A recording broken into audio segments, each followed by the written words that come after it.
Yvonne is a proud Wiradjuri woman with strong ties to her homelands of Cowra and the Riverina in New South Wales. Yvonne is an independent councillor for the City of Sydney and the first Aboriginal councillor in the city's 180-year history.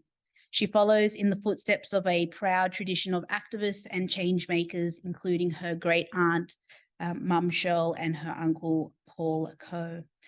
Yvonne has 30 years experience working in key government and Aboriginal organisations, driving positive reform in health and education and child protection.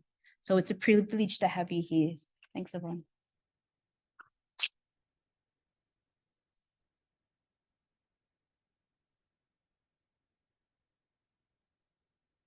Now, I'm somewhat short, so I'm not saying I'm my tippy toes. Good afternoon, ladies and gentlemen, sisters and brothers. As was said, my name is Yvonne Weldon. I am a sovereign Wiradjuri woman. I come from Cowra here in New South Wales, from the waters of the Clare, which later became known as the Lachlan, and of the Murrumbidgee Rivers. I am an authorised representative of the Metropolitan Local Aboriginal Land Council, who are the culture authority under the Aboriginal Land Rights Act for the land we're on. I would like to pay my respects to all elders past and present, to all First Nations, to you and the ancestors' lands that you've travelled from or are on virtually here this evening.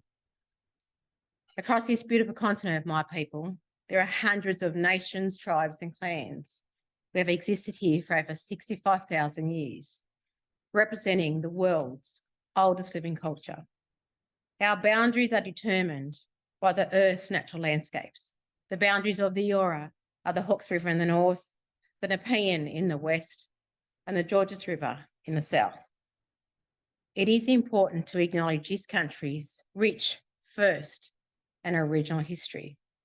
So let us pay homage to the many warriors that created pathways for all of us, the ones recognised and those we've never heard of. And on behalf of the Metropolitan Local Aboriginal Land Council, the elders and the members, I welcome everyone to the land of the Gadigal. I acknowledge Gadigal people whose spirits and ancestors will always remain with this land, our Mother Earth. Aboriginal culture and our customs has a strong inclusion and importance of women leading and showing the way for all. In my life, I've been guided by many incredible Wiradjuri women, my late grandmothers, my aunties, Mum Shirl, Pauline, Isabel, and Betsy Coe, and of course, my staunch mother, Anne Weldon. Being here has me reflecting about the 2018 NAIDOC theme, which was "Because of Her, We Can." Being here amongst you is awe-inspiring, not just who you are, but because what you offer others. So let us all pause for a moment to reflect and to remember the many trailblazers in your life, their gifts of time, their gifts of belief, and their gifts of sharing. Now recognise those same gifts given to you and what you now offer to those around you. I thank you for what you do share.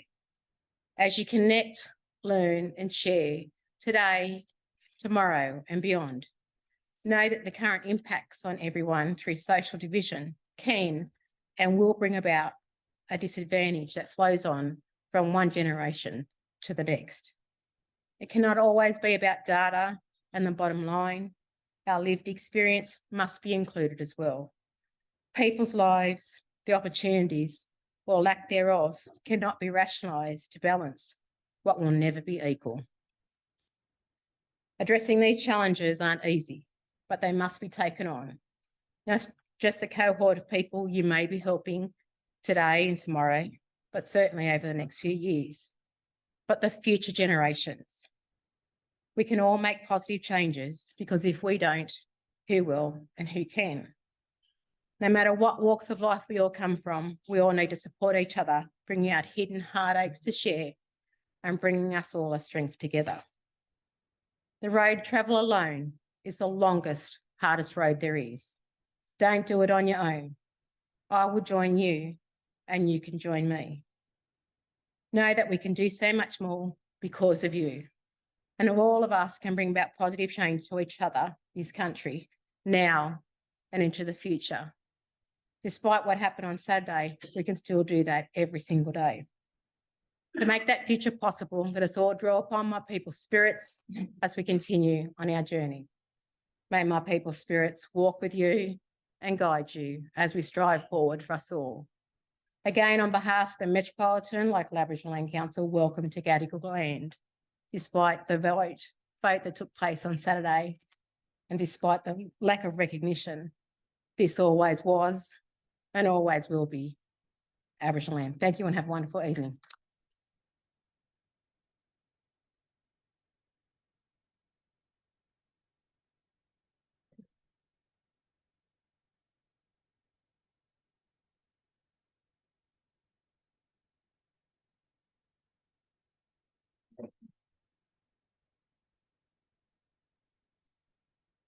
Thank you, everyone. Hello, everyone. Thank you, Yvonne, for that wonderful welcome to country. I would also like to pay my respects to the traditional custodians of the land on which we gather today, and pay my respects to the leaders, past, present, and emerging leaders. I also would like to reiterate the St. Vincent Paul Society's support for a voice, and we're committed to work with First Nations people, listen to their voice, and support them in any way we can for Truth Treaty Voice. So I'd like to welcome you all to the 2023 Rosalie Rendu Forum. Thanks to those who've joined us here today in the room, and also thank you to all of those people, I believe about 120 of you online. So thank you for being with us today. Our annual forum is named in recognition of Sister Rosalie Rendu, an extraordinary woman who dedicated her life to helping the disadvantaged. As well as assisting the poor in the streets and in their homes, Sister Rosalie showed great courage and leadership. Similar to the contributions made by Sister Rosalie, our forum today acknowledges the contributions of women in our community and aspiring female leadership. The theme this year is cost of living. Who pays the price for a society divided? During the forum, we will discuss the impact of the rising cost of living on an increasing number of Australians. This week is also Anti-Poverty Week, a time to ensure that all Australians have an understanding of poverty and collectively take action to end it. New research shows nearly 1 million people in New South Wales are living in poverty. Children comprise 1/4 of those living in poverty, and they face the highest rate of poverty of any age bracket throughout the state. The higher cost of living affects everyone, but as we all know, it does not affect everyone equally. It is low income and disadvantaged people who continue to be disproportionately impacted by the worsening cost of living crisis. We at the society see this every day. For these individuals and families who are already struggling to get by, there is no savings, there is no extra, there is nothing to cut out because they're really living on the minimal existence as it is. Higher food prices are leading families to skip meals. Families are unable to afford school essentials for their children, and higher rental prices are forcing many into homelessness. Our members and staff are hearing daily these stories of families seeking support from our services because the cost of living is making it near impossible for them to afford day-to-day living costs. And we're not talking about luxuries here. A vast majority of the people that come to see us are coming to us for food, the very basics. Families on low incomes and experiencing hardship need support, but we must do more than just provide direct assistance for their immediate needs. We must look to address the structural causes of poverty and inequality. So what can we do to ease the pressures of the growing cost of living, especially for those already experiencing poverty and disadvantage? How can we speak out and give voice to the needs of those who have experienced great hardship, even during the best of economic times? And let's not forget that New South Wales has experienced the best of economic times over the last 20 to 30 years, but for many, they just have not been on that journey. They've been left behind. This evening, we'll hear from a panel of 5 outstanding women on my left, who are all advocates for social justice, and they have walked with people in communities doing it tough. They have worked tirelessly to build equity and solidarity in community. Thank you all for being here and sharing your time with us tonight. We look forward to hearing from you. One of our panel members is Sister Carmel Hanson, who is the St. Vincent de Paul Society's social justice representative in Maitland, Newcastle. There's a long list here, but Sister Carmel is a psychologist, solicitor, migration agent, advocate, and carer. I'm exhausted just reading that. But overall, she's just someone who cares about people and wants to make people's lives better. She's the founder of the House of Hospitality in Newcastle, an accommodation service for the homeless she has delivered for over 3 decades. And I am told here she's often referred to as the ultimate multitasker. It is my pleasure to invite Sister Carmel to lead us in a short spiritual reflection. Thank you, everybody.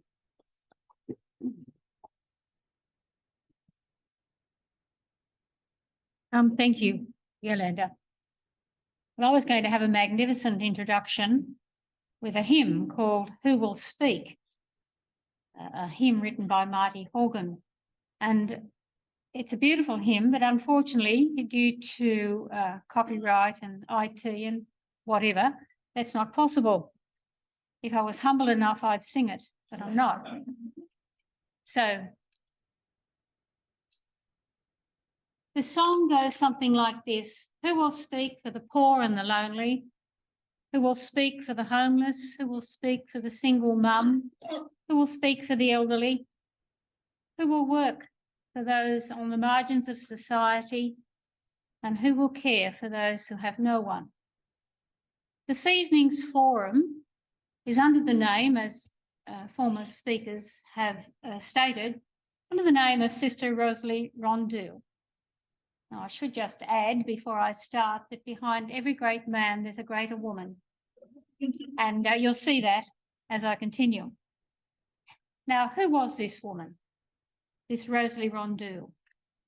Well, she spent her whole life living with, speaking with the poor and the broken, working with and for the voiceless, the shunned and the outcast, caring for thousands of homeless.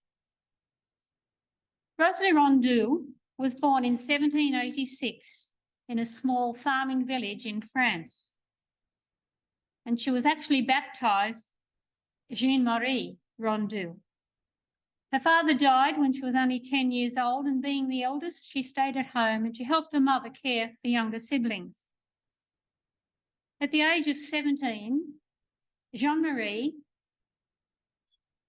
entered the novitiate of the Daughters of Charity, an order of Catholic sisters founded by St. Vincent de Paul. Those of us who are older will remember that we affectionately called these sisters the aeroplane nuns because of the strange headdress they wore. At her profession, after her formation, Jean-Marie was given the name of Rosalie, and she was missioned to the poorest area in Paris, namely the slums in the Mouffetard area. And she was to spend 54 years there, ministering to the poor. She loved the people. And she'd often say to the sisters who accompanied her into the slums, "Never have I prayed so well as when I'm in the slums." In this most impoverished district, Rosalie and her sisters would go each day into the slums to visit the sick and the dying, to take food, clothing, medicines, but mainly to listen with kindness and empathy to the unemployed husband who couldn't cope with unemployment and who could not provide for their families. She offered a kind word to the struggling mother who watched little ones dying from disease. She also taught catechism to the little children, but she was especially drawn to the elderly, who shared with her their dread of dying alone and destitute. Sister Rosalie would say often to the younger nuns who were accompanying her in the slums, "You will go and you will visit the poor 10 times a day, and 10 times a day you will find God there. Remember, Jesus hides behind the beggar's rags. In the midst of such poverty, Sister Rosalie was active in a practical way. She approached those who were wealthy and asked them to help. They were unable to resist this persuasive woman. And these benefactors supported Sister Rosalie and the sisters and enabled them to address the urgent needs of those existing in the slums. A hand up. They set up a free health clinic, a pharmacy, a school, an orphanage, a childcare centre, a youth club, and a home for the destitute elderly. Sister Rosalie and her sisters became well known throughout Paris, and her reputation spread. Now, in France, in the earlier 1800s, there was a deep distrust of the Catholic Church. The Catholic Church was viewed as being aligned to the wealthy. There was much debate at this time in the University of Paris about the role of the Catholic Church in society. And Catholic students at the university were challenged to put their faith into action. A small group of these uni students approached a Catholic professor, Emmanuel Bailey, and they asked his advice. And the professor referred them to Sister Rosalie in the slums. She welcomed these students, among whom was the young Frederick Ozanen. She mentored them. She introduced them to the destitute, and they learned from her kindness and empathy, how to approach the people with dignity and respect. And Sister Rosalie said to them, when you enter the slums with a basket of bread, ask forgiveness of the poor that you have extra bread to give them. Frederick Ozanen went on to found the Society of St. Vincent de Paul. And today, we as Vincentians are challenged to meet the needs of our time. In our rule, we read, the Society helps the poor and disadvantaged speak for themselves, and when they cannot, the Society must speak on behalf of those who are ignored. And again, where injustice, inequality, poverty or exclusion are due to unjust economic, political or social structures, or to inadequate or unjust legislation, the Society should speak out clearly against the situation, always with charity, with the aim of contributing to and demanding improvements. Recently, when Pope Francis addressed the 450 delegates at the Synod in Rome, which together are to look forward to a church that we can all aspire to belong to, an all-welcoming church. And he said this, the church is for everyone. It does not impose burdens, but respects everyone. And he said, come, you who are weary and oppressed. Come, you who have lost your way or feel far away. You who have closed the doors to hope. The church is here for you. And I say to you tonight, Vincent de Paul is here for you, the weary and the oppressed, those who have lost their way or feel far away. Know you are welcomed and will always be helped. May we have the courage and enthusiasm to rise to this challenge. Thank you.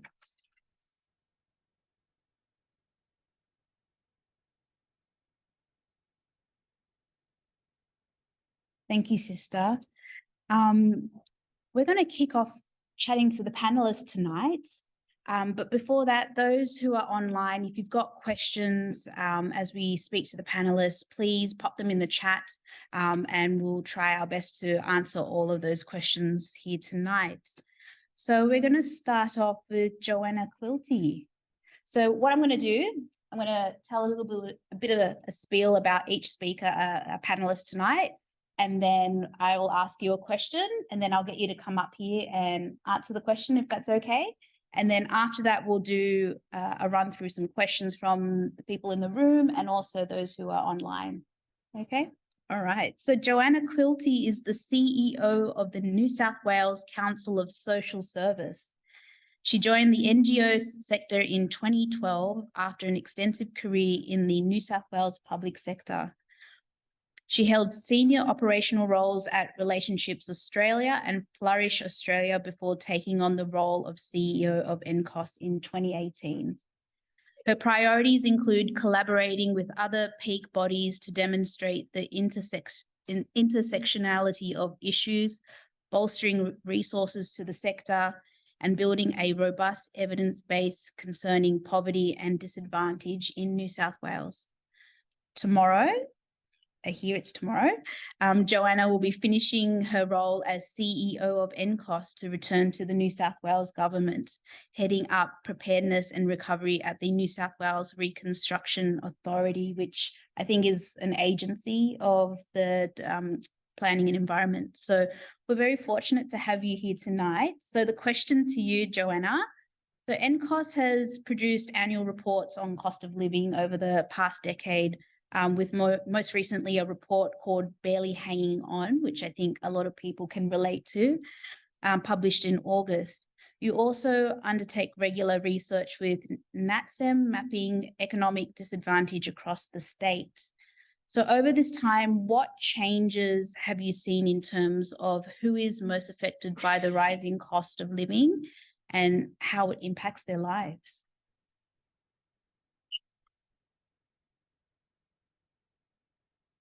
Yes.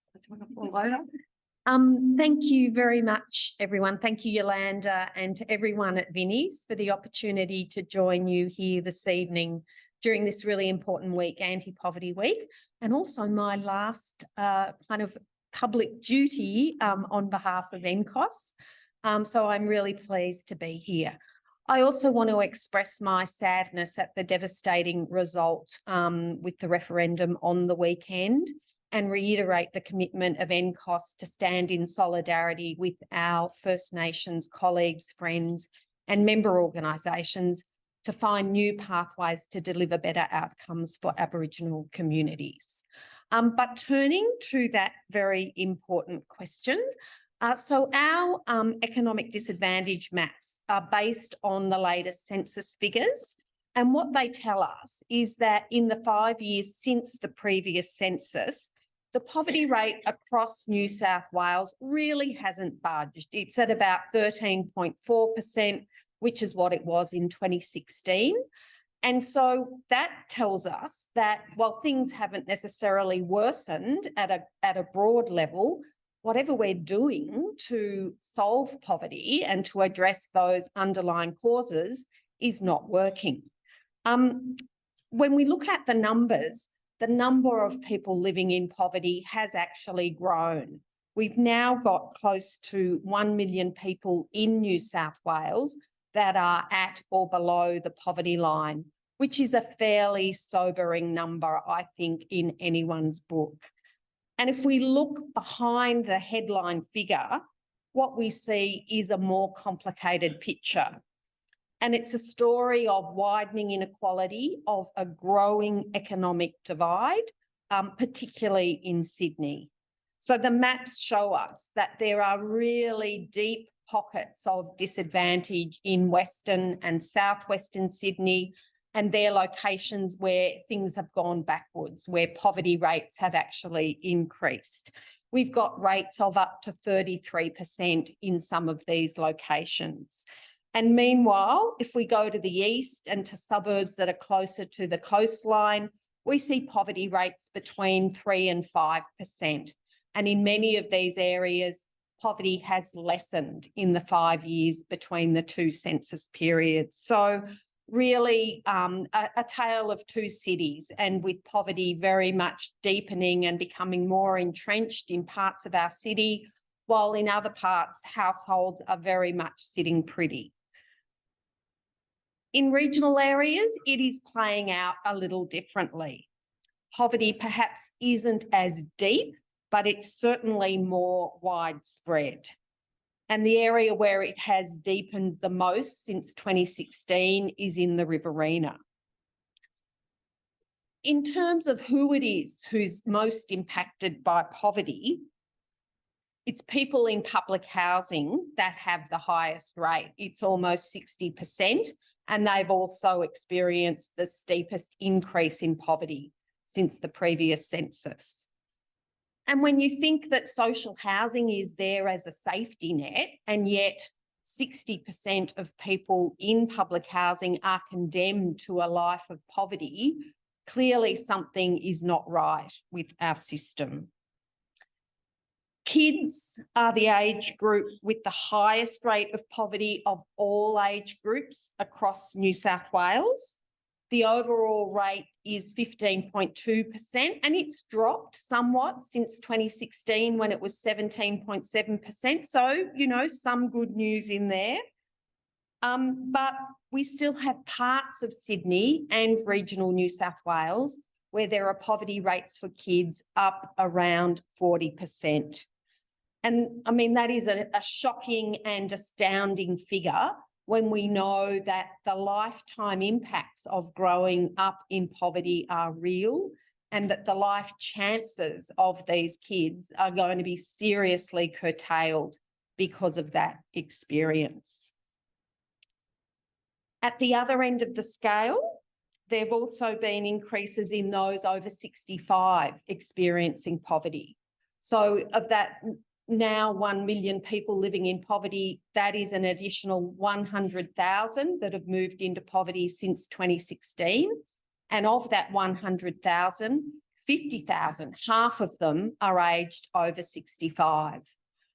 A part of that story, and a big part of that story, is more people hitting retirement age, but either still renting in the private rental market or paying off a mortgage. And so really being under the pump at a time when they would be expected to be, you know, able to relax and kick back, and that isn't the case. Other groups who've experienced significant increases in poverty since 2016 are single parents and renters in Sydney, and single person households and part-time workers across New South Wales. And overall rates of disadvantage are 2 to 3 times higher for Aboriginal and Torres Strait Islander Australians and for people with disabilities. So, yeah, I think some real shifts and changes sitting under an overall poverty rate that looks like it hasn't moved. If we move to our annual cost of living survey, which is undertaken of over 1,000 households in New South Wales that are representative, so we can extrapolate more broadly, they're low-income households. What it tells us is that housing stress is the big issue, and that it has increased significantly since last year's survey. And that's particularly so for private renters, where now 1/3 are in extreme housing stress. And so that's where they're paying more than 50% of their income on housing costs. Not surprisingly, that means that there's more pressure on other parts of their budgets. And so this year in our survey, we saw more people telling us that they're taking those last resort measures. They're skipping meals, they're foregoing medication and healthcare, they're having to use buy now, pay later to cover the costs of essentials, and they're eating into their savings at such a rate that they have absolutely nothing set aside in times of emergency. We've seen much higher reports of all these kinds of actions that people are being forced to take. 90% of single parents that completed the survey told us that they are going without essentials or not being able to pay for essentials regularly. And we also heard that that was increasingly a problem, and there were similarly high rates for First Nations respondents and for people with disabilities.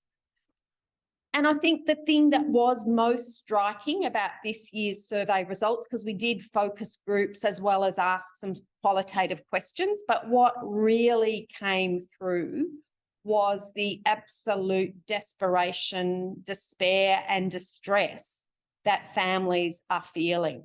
We're talking about people who in the main were working. Most of our survey respondents were working often in part-time jobs, but certainly working. And they talked about feeling like this extreme cost of living crisis was affecting their relationships, it was affecting their ability to parent, and it was really affecting their capacity to enjoy life. And these were resourceful people. We heard so often that they had taken on additional hours at work, that they were looking for a new job, that they moved further afield to find more affordable accommodation, or they moved in with family and friends to make life more affordable. They were cutting back every which way that they possibly could, but basically running out of options and just feeling that enormous stress. And I know that Vinnie's staff and volunteers are very much on the front line of this crisis, and that in so many communities across New South Wales, you are an absolute lifeline and you are helping families to keep it together. And I also know that Vinnie's own staff and volunteers are impacted by this crisis, that you yourselves are probably feeling the struggle as much as anyone. So I do want to say thank you so much for the work that you are doing, and thank you again for the opportunity to be here tonight.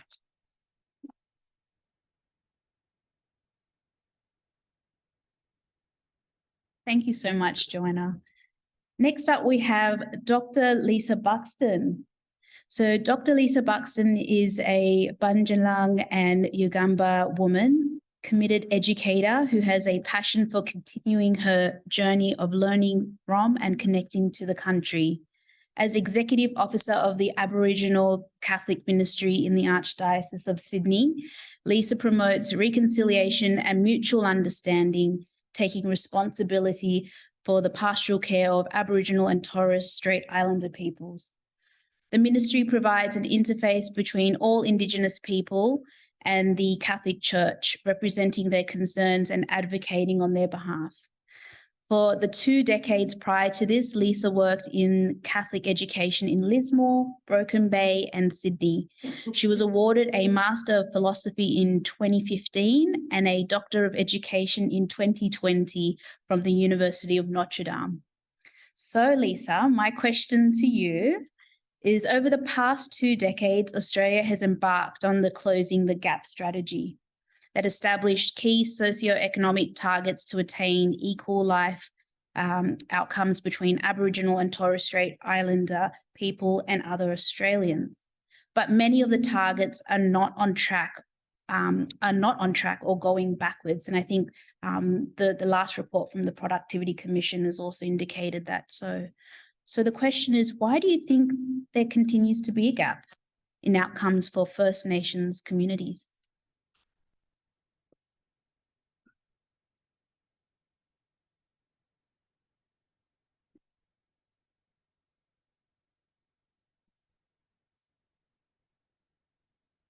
Dingree, Walung, Lisa, Bundjalung, Yugambeh, and cultural connections to Yugambeh. Sorry, as a visitor to this country, I'd also like to acknowledge the Gadigal people of the Eora Nation on whose sovereign country we're gathered on this evening.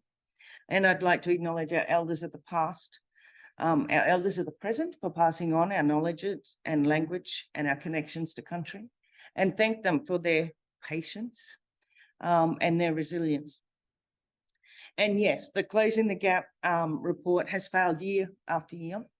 It's now 15 years of reporting, and 4 of the 19 targets this year are on track, and some of them are even getting wider. So I'm not going to go through the 19 targets. I think everyone has an idea of what the socioeconomic status is of First Nations people in this country. But the first thing I think the first reason why there's still such a large gap, and some gaps even widening, is people aren't, one, seeing us, two, listening to us, or three, hearing us. And I think that was pretty evident from the weekend. And that the decisions that are being made by people that are seen, have never been silenced, have never experienced prejudice or disadvantage. It takes me back to a paragraph of the Uluru Statement that touched my heart and still does today. Proportionally, we are the most incarcerated people on the planet. We are not innately criminal people. Our children are alienated from their families at unprecedented rates, 9 to 11 times the rate of non-Indigenous children.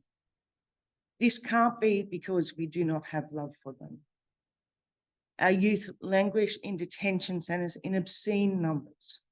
In the Northern Territory, the population of detention centres is 100% Indigenous children. They should be our hope and our future. Why aren't we all, as Australians, horrified by those statistics? There's something systematically wrong. The Closing the Gap is a national responsibility that belongs to every Australian. But besides the people that are working in education, health, wellbeing, ministry, and are reporting on these targets, what percentage of the Australian population would even know about the national agreement of Closing the Gap?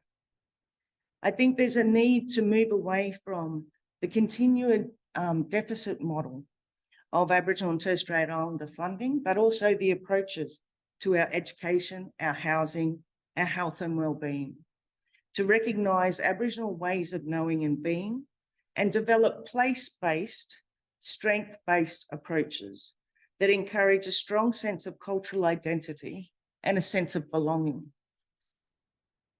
There's no long-term commitment to funding programs. When the government changes, the goalposts shift. So there's, even though this has been going for 15 years, every 3 years, everything changes. From my experience in education, the deficit positioning of Aboriginal and Torres Strait Islander children and young people is still evident in our schools as well. We know that Aboriginal children and young people's wellbeing is enhanced by the recognition of their distinct cultural identities and how this can have a positive effect on their own self-esteem and their self-efficacy. But often in our schools, that's not considered an important element. For those, for the ways that attainment and success are measured, you know, that there's a lack of understanding of the tyranny of distance and climate, the diversities of our communities, and the levels of this entrenched disadvantage through no fault of their own. We need to meet people where they are, you know, and Vinnie's does that. There are many ways of knowing on many different levels across in every Aboriginal country that we now know as Australia. But the powers to be don't seem to want to hear the solutions from us. When you ask Aboriginal people what they need, they'll tell you what needs to be done. This was evident, I think, through COVID, for example, where communities shut communities down and to keep their communities safe, where the people looked after the communities and provided them with food. The health of the local communities were increasing as well. We know that listening to our communities leads to better outcomes and improves people's lives. But hearing what's being said and asked for we don't actually hear what people are saying. I think, again, evident with regards to the Northern Territory's response and Aboriginal communities to the Yes campaign and the vote for Yes. You know, we shouldn't have communities where there is a shortage of drinkable water in this country in 2023. We shouldn't have communities where there is no infrastructure, that there's no opportunity for employment. You know, we often think that the overcrowding of housing is something that's in regional and remote communities. Can I tell you, it is no longer the case. We are working with families now that are in overcrowded situations here in Sydney, here in Redfern, where we have generations living in the same home. The grandmothers looking after the grandchildren while the parents go out to work, because the private rental market is not open to them at this point. Even people that can afford to do it can't access it because of the amount of people that they're applying against. So these are some of the reasons I think it doesn't work. But I only have 5 minutes, so yes.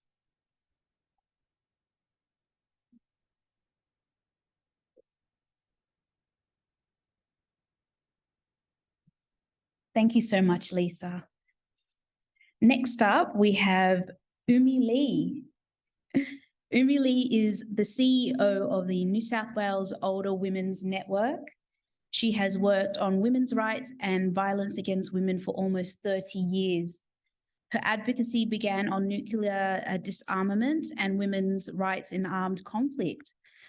Yumi also worked for an anti-trafficking organisation in Vietnam, which rescues children and women trafficked into the sex trade. Yumi received the Advocacy and Reform Bright Sparks Award of 2021 of the New South Wales Women's Legal Service for her work in advocating for the safety of older women.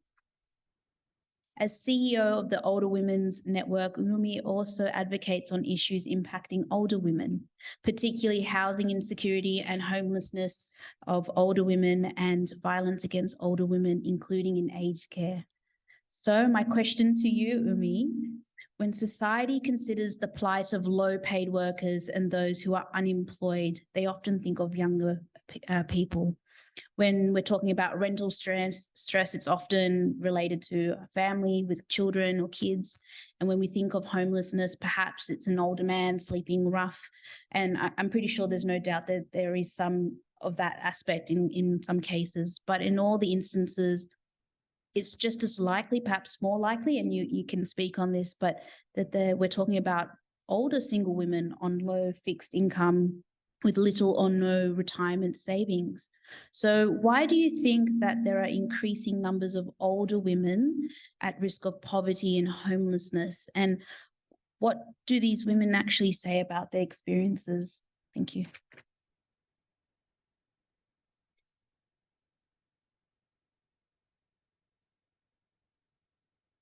Good evening.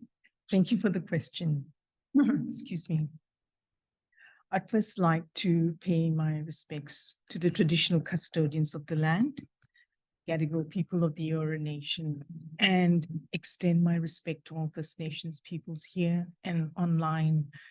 And I would also like to say I'm extremely sorry for the results over the weekend, but I am not surprised because the same forces at play which drove the response to the referendum are the same forces at play that result in the level of poverty in this country. You asked the question, why are there increasing numbers of older women retiring into poverty? And why are there increasing numbers of older women becoming homeless? On one level, and one which many people understand very easily, is that there are the triggers that plunge older women into poverty. The most common include the loss of a job, becoming ill or injured, the death of a spouse, and a marriage breakup. Many of these women have lived their productive lives being carers and therefore unable to accumulate the savings and the superannuation that will place them in a comfortable position at the time of retirement. There are 500,000 older women over the age of 60 who live in permanent income poverty. And sadly, even ridiculously, we are continuing with policy settings which will see more and more women retire into poverty. In 2006, half of all women aged 45 to 59 had only $8,000 or less in their superannuation funds. One would hope that in the 17 years since then, the situation for women would have improved. Unfortunately, between April and December 2020, no thanks to the federal government's COVID policy, 1.5 million women, or a quarter of the entire female workforce, drew down on their super. And of them, 345,000 women completely wiped it out. It was a gendered phenomenon because more women withdrew from their super than men did. And we will see the results of this when they retire into poverty. And we know that today, almost 35% of women aged 60 to 64 have no superannuation at all. At the Older Women's Network, we hear from older women who continue to live with domestic and family violence. Those who leave violent relationships often exit into homelessness. Others who know that it's homelessness that's going to be the option when they leave, find that they prefer to live with violence than to live without a roof over their heads. You may well ask, what do these women say about their experiences? They say they're depressed, they don't know what to do, and life is hard. Some of the older women who find themselves homeless and living in poverty have never, ever had to deal with the social security system before in their lives. They find the process humiliating, and they say it makes them feel worthless. And most of all, they say they feel they are being punished. Let me give you an example of an older woman who is nearing 70 years old. She was a bureaucrat and earned a decent living. Unfortunately, a lingering illness meant she had to lose her job. She is unable in New South Wales to get on the priority waiting list because she's not 80. You have to be 80 years old to get on the priority waiting list here in New South Wales. So she lives in a leaky caravan in some bushland in regional New South Wales. And what does that mean? It means she has to stop drinking water or tea or any fluid after 5 o'clock because she's fearful of going into the bush in the dark to go to the toilet. When she can, she house sits. Dealing with the Department of Housing has been tough.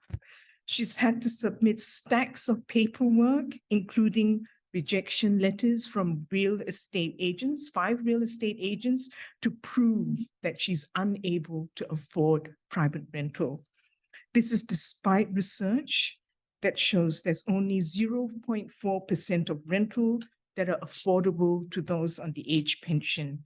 That's the punitive, mindless system we have set up, which traps older women like her into an endless chase for proof after proof after proof that they're actually deserving of support. Then there are the older women on Job Seeker. The biggest cohort on Job Seeker are women over the age of 55. Poverty is a way of life for them. Even the Business Council of Australia has said Job Seeker has to be raised because the low rate of payment is itself a barrier to getting employment. And this brings me to the second dimension of answering your question as to why there are increasing numbers of older women falling into poverty. It's the result of the devolution of state responsibility to individual accountability. An older woman has become homeless now because she's made bad choices in her life. She's married the wrong man. She's fallen for a scam. She's not careful. She's lost all her savings.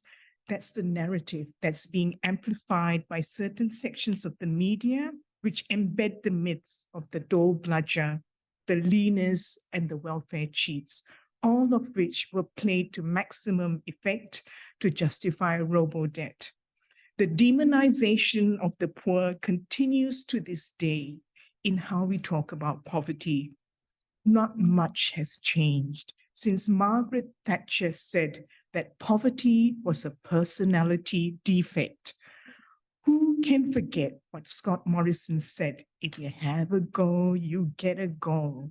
Nor Tim Wilson saying women who are worried about homelessness in their old age should just buy a home now. Politicians and too many sections of the media have persisted in characterizing the poor as lazy, drug and alcohol afflicted, gambling addicted, useless individuals who engage gleefully in welfare fraud. The homeless are homeless, let's be clear about it, because there are not enough safe, accessible, affordable homes built to accommodate all of us in all our income brackets. And the poor are also poor because the income support system is not fit for purpose and purposely keeps payment below the poverty line. The pathways to poverty for older women are sometimes not small lanes, but superhighways, because older women are driven to a life of what I would call sunset hardship, a life of poverty in old age due to a lifetime of compounded discrimination. They're constantly forced to stand at the junction where ageism, sexism, and poverty intersect. These are systemic problems for which individuals pay the price and wear the blame. Poverty is not just the experience suffered by too many. We critically also have a scarcity of leadership and destitution of vision for a nation and a world free from poverty. And it's this poverty in thinking that is what's keeping us to meet year after year, to tell the same stories, utter the same statistics which haven't changed, to the same people who care. Thank you.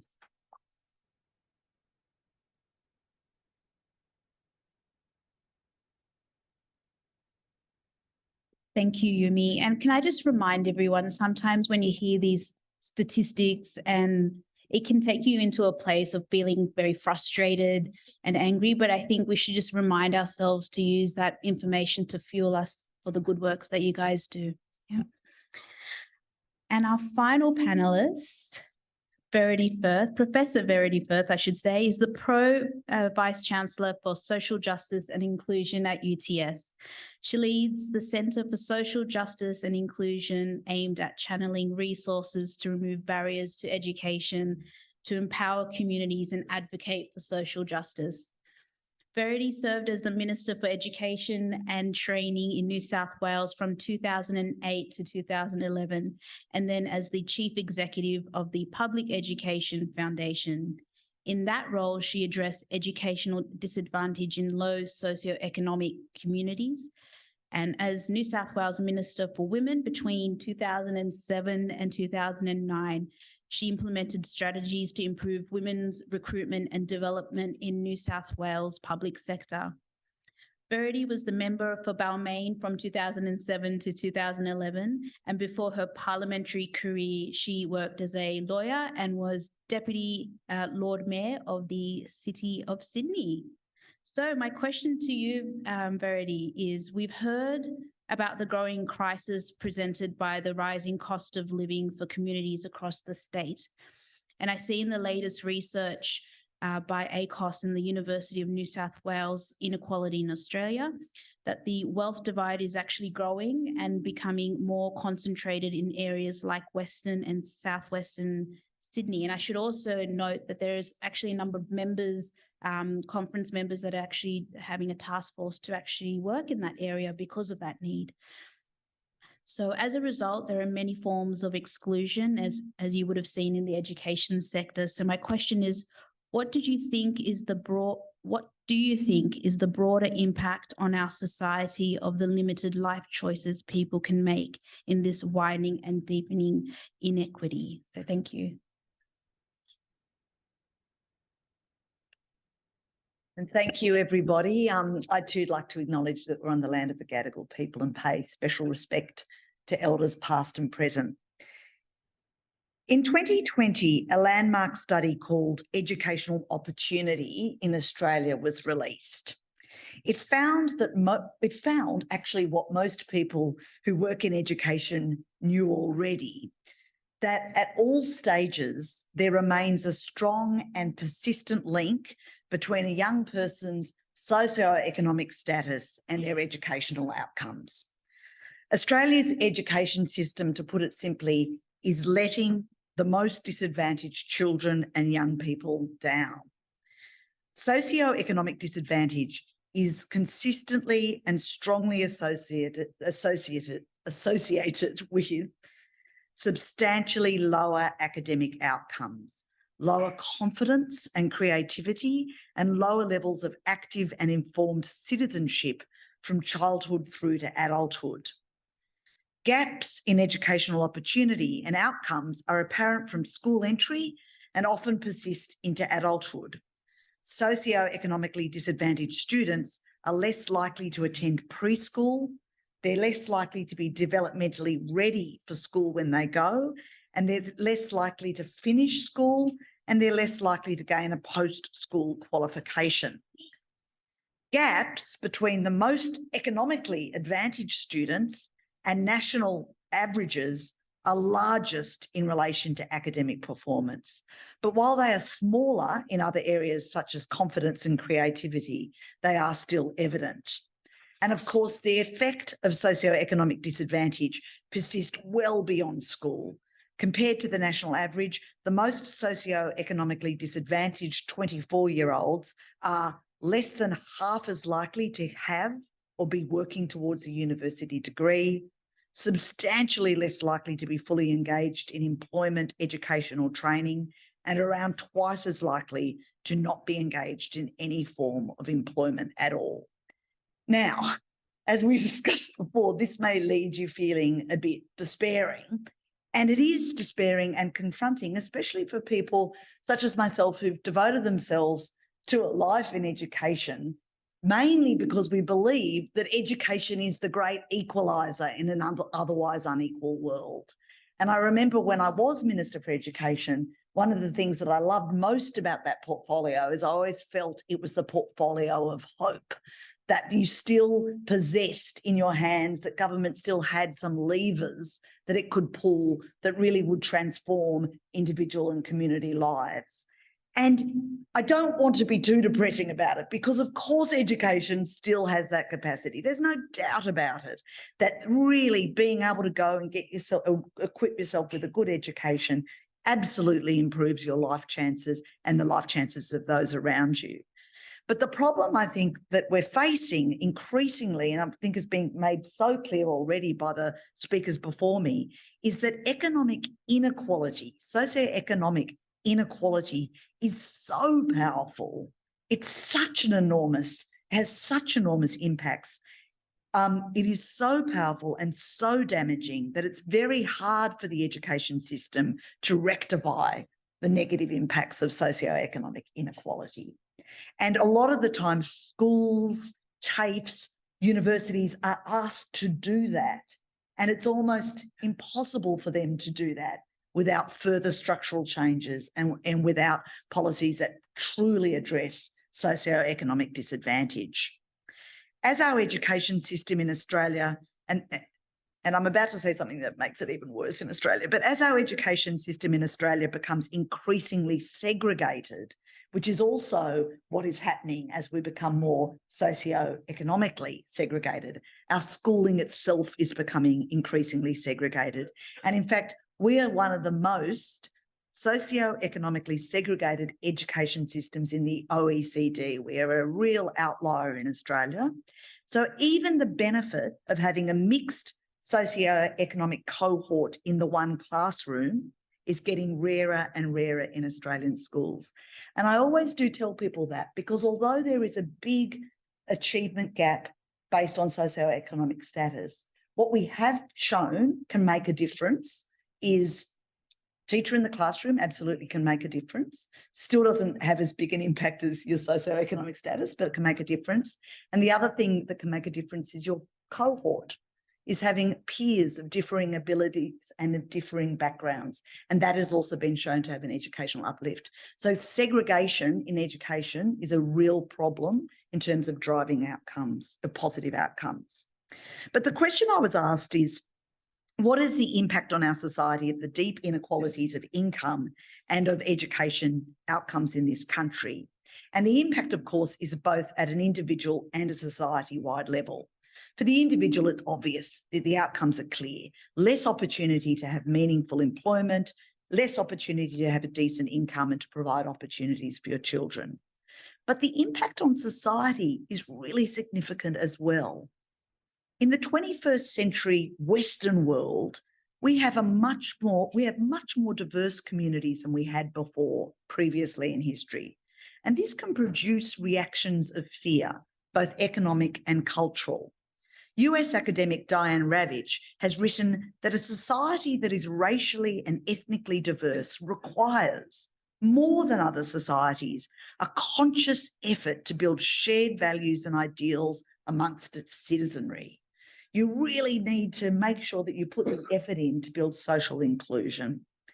And during the I was looking at this today as I was preparing for this speech. During the Obama administration, a national task force on civic learning and democratic engagement was instituted to look at what needed to happen to build the democratic capacity of citizens.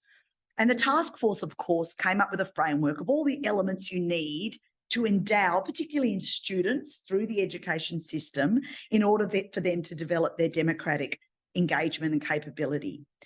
And the elements that they outlined were 4 elements you needed to develop in young people. First was knowledge of systems, history, and sociological understanding. So actually understanding the history of a place, owning that history, being able to see, understand why structural inequality exists. The second was having a set of shared values, fundamental shared values around respect for human dignity, justice, and equality. The third, they actually talked about actual skills, right? Like skills like critical inquiry, about analysis and reasoning, about being able to tell which sources of information can be trusted. Some of the actual skills of critical analysis, and the capacity to talk across difference and to question and to have those sorts of conversations. And last but not least, they said the 4th element that you needed was an understanding of collective action and a sense that we all do have the agency and the capacity to create positive change, and that you actually needed that element. You almost had to have faith that change could happen in order for you to be engaged in democracy. Now, whilst all of these that I've listed sound like skills that can be taught at schools, TAFEs and universities, and they are, I listed them in that order because I wanted to note particularly the last one, and that's that understanding of collective action and a belief that change is possible, and most importantly, that individuals working together have the agency to create change. And it's this element that is a key element that often goes missing in unequal societies. In our society, a lack of money means a lack of power. And the life experience of those facing disadvantage is often one that constantly reiterates to them that they do not have the agency to create change. People don't listen to them. They don't respond to their needs. Politicians come and go, and circumstances simply don't change for them. They still don't have a job. Their rent is still unaffordable. The local school still isn't delivering for their children. Inequality forces disengagement, and disengagement leads to social isolation. Social isolation worsens education outcomes, and so the cycle continues. Until last week, I think I smugly believed that Australia had somehow avoided it's Trump and Brexit moment. You know, I sort of felt, I don't know, I was so idiot really now that come to think of it, but I felt that our relative equality compared to the US and the UK meant that people here were more engaged, more connected and more fair-minded. And for me, the referendum result really shows that we are more similar to the US than I thought. And that if we want to avoid a duplication of that extremely polarised and vastly unequal society, we really need to do something about it now. And so as disappointing and horrible as that referendum result was, it really is a call for action. And I know that everyone in this room tonight, in the work that you do, meets that call to action every day. And I want to thank you for it.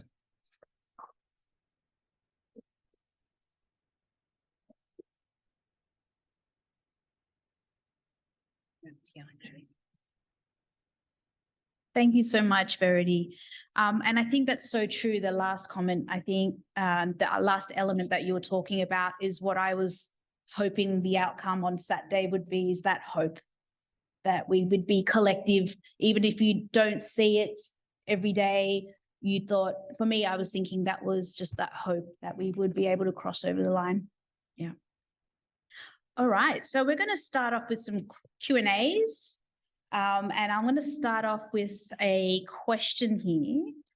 And I apologise to Premier Chris Minns because we've got some pretty amazing women here. But the question is, if you were the New South Wales Premier for a day, what is the one thing that you would do to build equity and solidarity back into the structures of our society? Any takers? That's a lot of work to do in one day. Yeah. Yeah, you can start. Well, I'd legislate that every politician offer hospitality, that is, share his or her home to a homeless person or a homeless family, and use their personal resources and their contacts to empower these homeless people to re-enter society with dignity.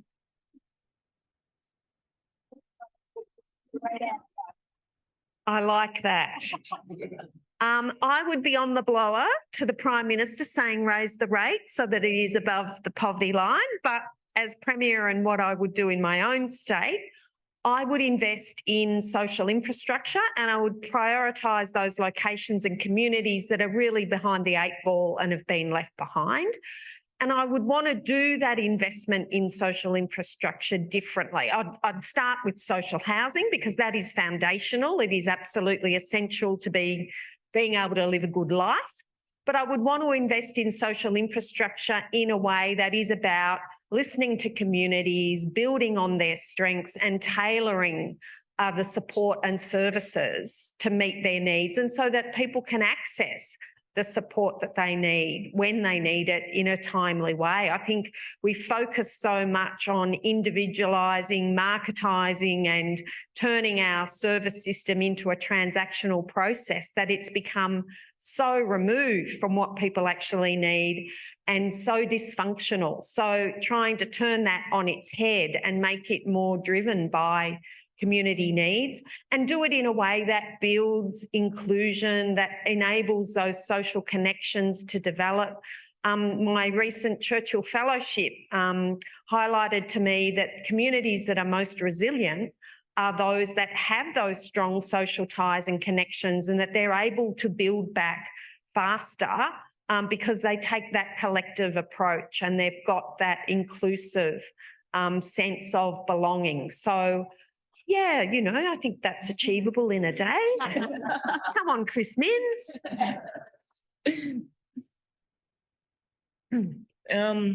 Yeah, I'm not a politician, but I think, you know, and even though, you know, the First Nations voice enshrined in the Constitution, you know, was rejected by 60% of our population. But I want to acknowledge the 6 million Australians who said yes and who continue to walk alongside us. I think the Uluru Statement from the Heart was a moderate ask. So I'd go back to it. And because the government has committed to instating the Uluru Statement in full. So, and I think that our mob, you know, I know we think across the generations, but I think they were also pretty forward thinking in that it said the Makarrata is I can never get this word out, sorry. The culmination of our agenda, the coming together after a struggle. It captures our aspiration for fair and truthful relationships with people of Australia and a better future for our children based on justice and self-determination. We seek a Makarrata Commission to supervise a process of agreement making between governments and First Nations and truth-telling about our history. I was amazed when going out and talking about the Uluru Statement early on, before the date was set, on how many people asked me what self-determination was. So, and I think in order, like with truthful relationships, you know, and all the government documents with Closing the Gap and stuff talk about authentic, respectful partnerships with Aboriginal people, whether that be education, health, housing.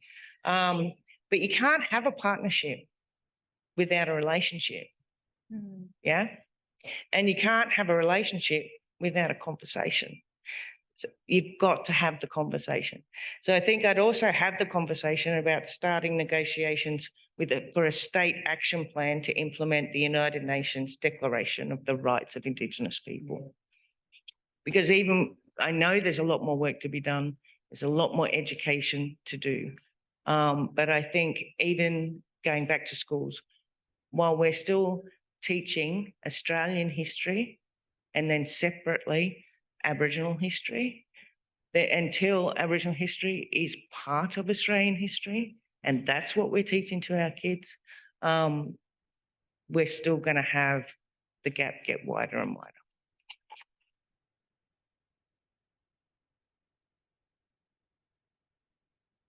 Can I say I don't want to be Premier? I want to be Prime Minister for the day. Since we are going in that direction, I'd love to be Prime Minister for the day. I would completely sack Treasury. I would completely put in a new economic team. I would change the way we do our taxation system. I would cut stage 3 tax cuts. 245 billion going to the rich is unacceptable when we have people who live in tents and whose children can't go to school. We are spending money in the wrong places. We are spending money on things that are not as essential as human life. And that is one of the things I would do. And one thing we haven't mentioned at all here, and that is the impact of climate change. And it will have an impact on all of us, and it'll have an inordinate impact on people who live below the poverty line, including in Western Sydney, because we know, I live in Western Sydney. It's when you travel where I work in the inner West, and I travel back to Western Sydney, I feel the temperature change. If you live in Western Sydney, you'll understand what I mean. It is so hot out there compared to how lovely it is with the sea breeze here in Sydney. And those who live in houses which have no cooling and no heating during wintertime because they can't afford it, it is a nightmare. So, you know, climate change has to be factored in all of these things. And I would just like to acknowledge that one of the things I would do as Prime Minister is ensure that every single school teaches the history of our nation. And it's it's unbelievable to me that in this country, one of the that Indigenous children are committing suicide at an incredible rate. And that is so sad that they have to do that because they cannot see a future for themselves. This is a national shame. And as a migrant to this country, I find that just incredible. that we haven't reckoned with our history. So I'd have feminist economics, I'll have feminist ministers, I will have, housing, full stop. Housing, healthcare, aged care, childcare, all the cares will get all the funding. Thank you. So the sad thing about going last is a lot of what I recommend has already been done by the previous premiers. Similar to Yumi, I would either try to be Prime Minister or get a direct line to Prime Minister, because I would do a lot around taxation reform, which sounds boring, but actually making sure that fair taxation happens, including fair company tax. I would, and I'd have to have a magic wand because this would be very hard politically, but I would introduce an inheritance tax, and I would definitely put negative gearing back on the table, and all the things that really are about making sure the tax system works to help redistribute some of the wealth, really, and properly do have a redistributive mechanism through the taxation system. And then if they said you're not actually Prime Minister, you've got to go be Premier and work in the state system, I'd do everything Joanna said, and I would have a big, with all that fresh, beautiful money flowing through the tax system, I would do a massive investment in education from early childhood all the way through to lifelong learning, so that people really would be able to come back time and time again throughout their life to upskill, to learn, to constantly seek new knowledge for both jobs and just for an interesting and better life. Yes. We've got a couple of questions from the chat online, and I guess on Verity, on that point, one of the questions was around the corporate taxes. How can we mobilise to actually make this happen? This question's from Anne-Marie. It's a good question. And I know there are people working on this already, like building genuine campaigns across national boundaries, because of course, anything around company taxation is always going to be a global fight. So whilst there are activists in this space, I also know there are quite serious policymakers. And I know this because, and I'm of course going to forget the name of it, but I know that Wayne Swan has been appointed to a board of really quite high-level economic thinkers, including like Piketty and everything, to exactly address this, to actually say we need to do it across national borders, because otherwise companies can just hop around. And until there's actual, cooperation across governments in particular, but also activists globally, we won't get any movement. But someone else might know more actually about it. That was just what I read in the paper. Did anyone want to answer further on that question, or?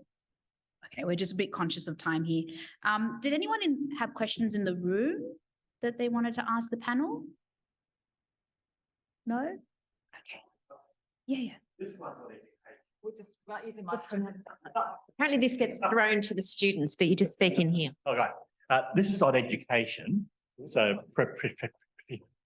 would education be improved if we decoupled it from this intense measuring of everything through ridiculous NAPLAN tests, which once upon a time were designed to help teachers know if students had problems, and getting back to actually teaching students broadly?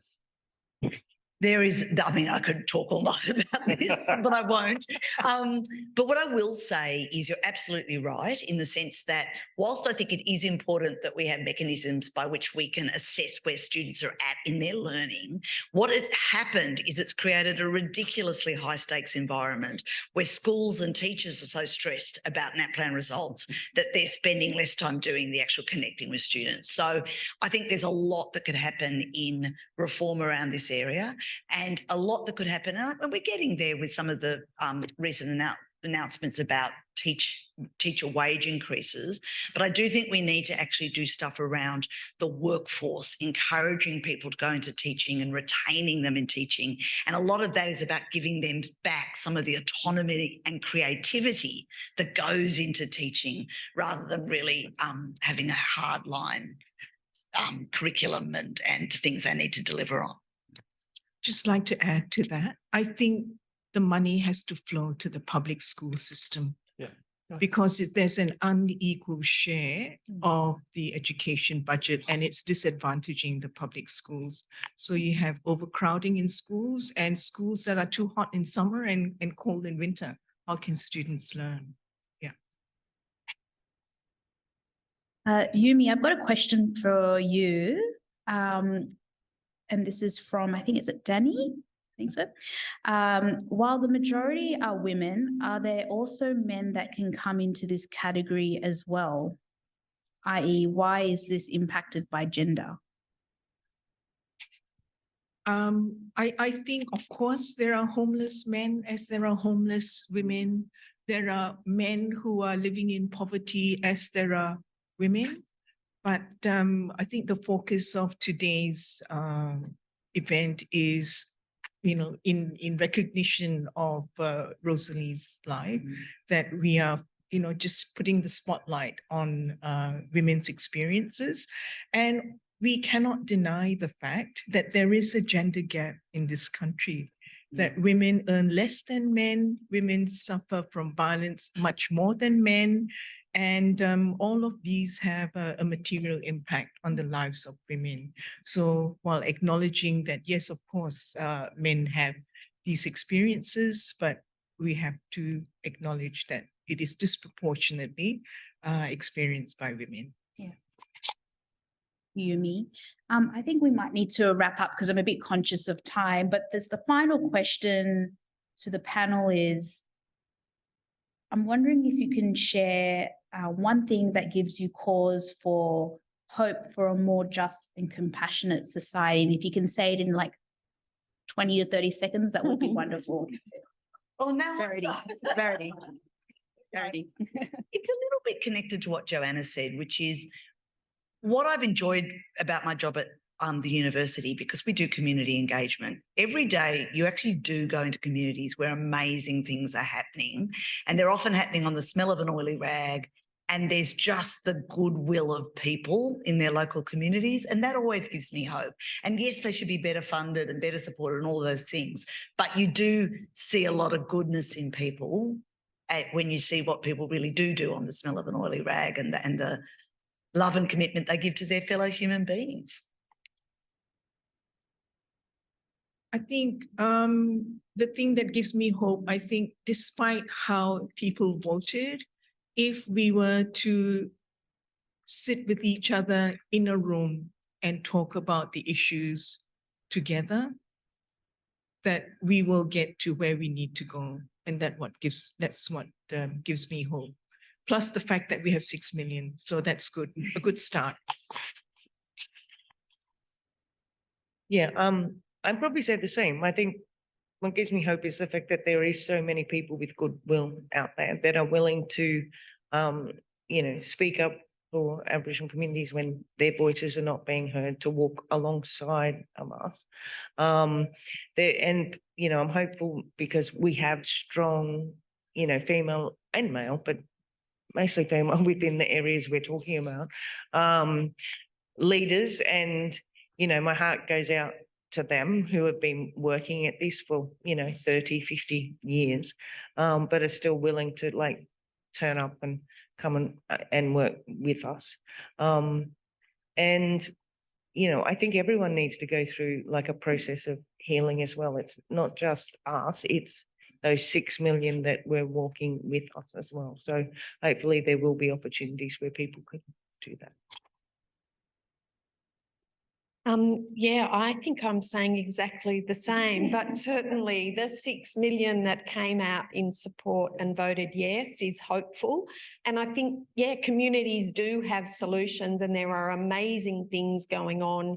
There are just fantastic Aboriginal organisations on the ground that we saw come into their own during COVID and keep their people safe, and all of a sudden governments did listen and finally got some messages and realised they needed to do things differently. We saw that happening in Western Sydney and Southwestern Sydney, where all of a sudden our amazing multicultural services were at the forefront and government was really, needing to rely on them and be more flexible and agile. And we saw things change. Unfortunately, they then slipped back to business as usual, but it did give us hope. And I think communities do have the solution.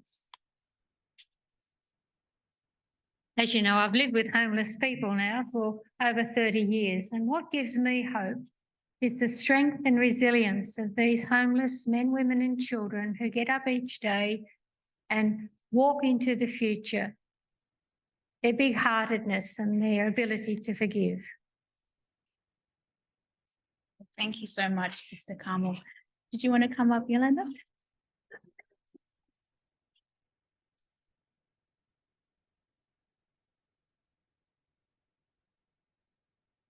Thank you, everyone, and thank you so much to the panel.